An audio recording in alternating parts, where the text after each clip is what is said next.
Aujourd'hui, Elsa Clairon se penche sur l'histoire du mot France, un sujet historique qui réclame un peu de concentration. Vous êtes prêts?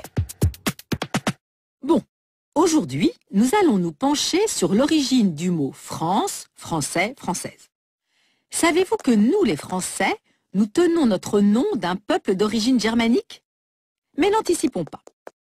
Qui sont les ancêtres des Français? Les Gaulois, bien sûr. Astérix et Obélix en tête, tout le monde le sait.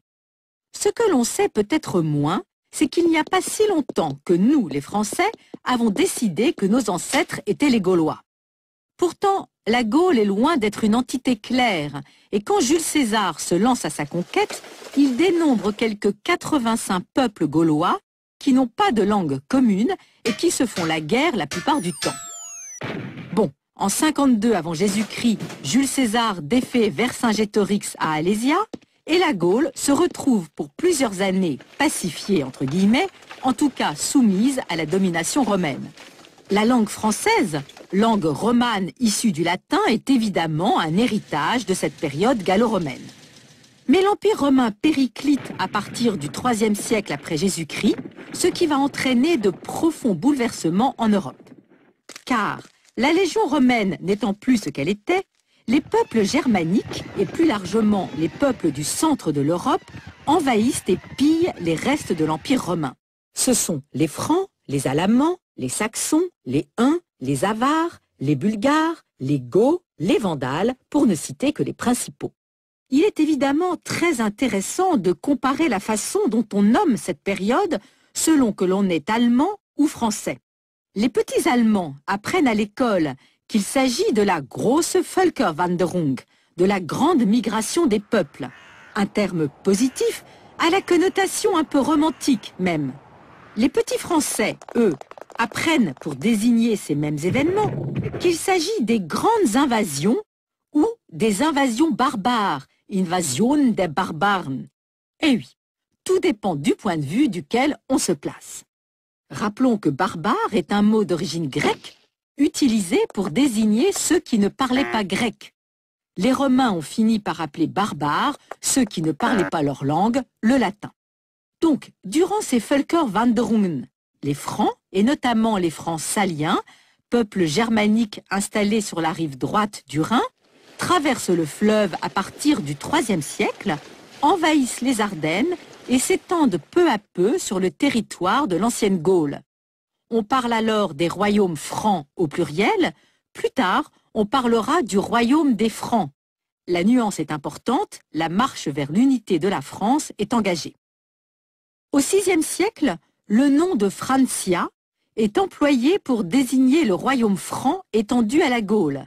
Puis, le nom de France désigne la région entourant Paris, comme en témoigne par exemple le nom de certaines communes comme Roissy en France. On trouve d'ailleurs en Allemagne également des territoires appelés du nom de leurs envahisseurs francs.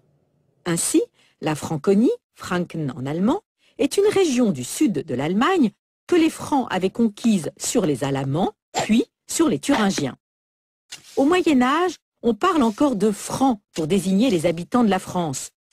Le mot français, lui, apparaît pour la première fois en 1080 sous la forme françaïs dans la chanson de Roland, ce grand poème épique qui narre les combats malheureux du chevalier Roland.